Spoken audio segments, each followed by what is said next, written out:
There was one thing I wasn't quite sure of there, that I understood correctly. The artificial training example. Could you just briefly go through that again? What the examples actually look like, what their format is? Yeah, that would help too. Oh, okay. So I mean, it's so if it's a problem like medical diagnosis, then this is your output values. Here's your array of input values, right? So this could, if it's a concept learning or a simple classification problem, which is binary 0, 1, and then every example then is of the format of either it's one if the person has disease, and then you've got their age, their gender, that simple sort of eating habits, how much salt, how much alcohol intake, things like this. How long is that vector? It could be, typically it's no more than maybe 10, 12, sort of thing. But in the case of the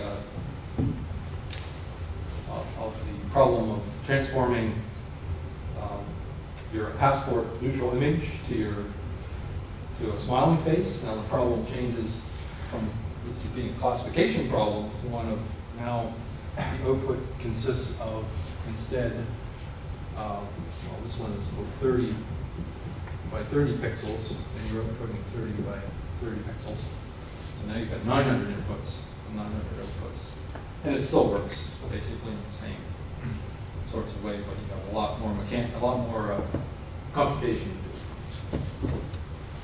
So I think it's relatively straightforward, the format of these. Again, this is clearly all supervised learning I'm talking about.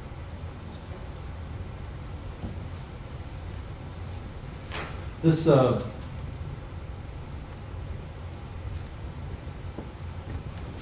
this set of things in the red up the side here, though, it's really interesting how that lined up with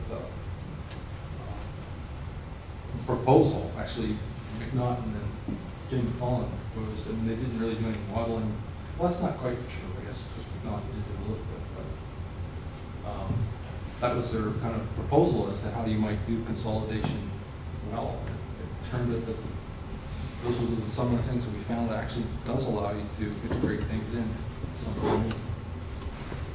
But functional transfer, as opposed to taking part of this neural network, let's say, and somehow cutting pieces of it off and sticking it on as a new data representation, that just doesn't work very well. But instead, what you have to do is this functional transfer, where you're rehearsing the old stuff while you're learning the new stuff.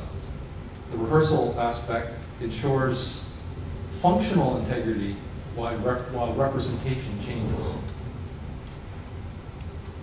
So if you get that, then you get the whole solution to the stability plasticity problem. Functionally, the outputs at the y's have to remain stable in order to maintain functional knowledge accuracy. That doesn't mean that the representation in terms of the model can't change. And if it can change, then you've got the method by which you integrate new information into the system without losing the old.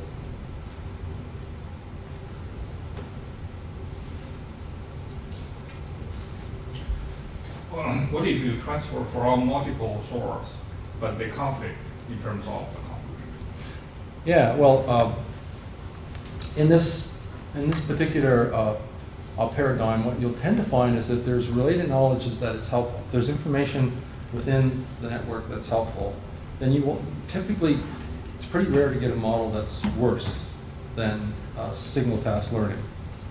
No, I mean, maybe it's all helpful, but their conclusion point to different directions. Yes. Typically, like multiple inheritance, in Yeah. non-monotonic logic, that kind of thing. Also in probability-based system, you also have this problem. Yeah.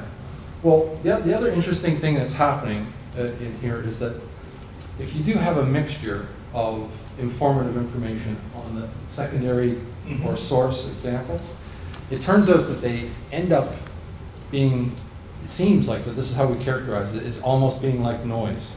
So if there's a clear direction from the related tasks, so there's a nice positive transfer occurring, then you end up with a better model, both because of the noisy aspects that it adds, but also because of the direction that it takes your hypothesis.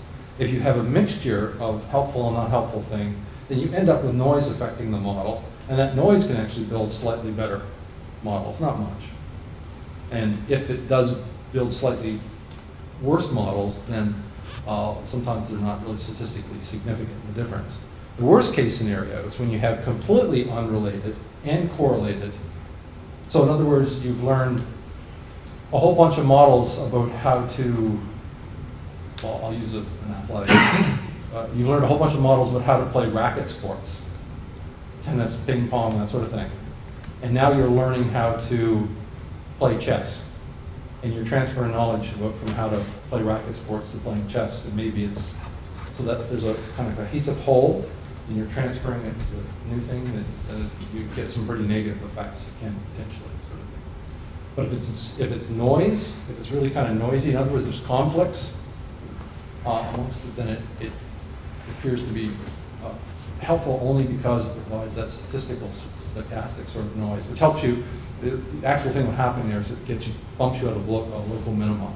It gives you the opportunity to actually find your way to a better model. That seems to be what occurs. It's generally pretty rare that you get much worse models, even in the case when things are unrelated, which is so surprising. I mean, you can see negative transfer, but it's not usually dramatic. It's just that you end up asking yourself, well, that wasn't very helpful. I should have just built it without the transfer, because I would have got just as accurate models, and maybe even just a little bit better.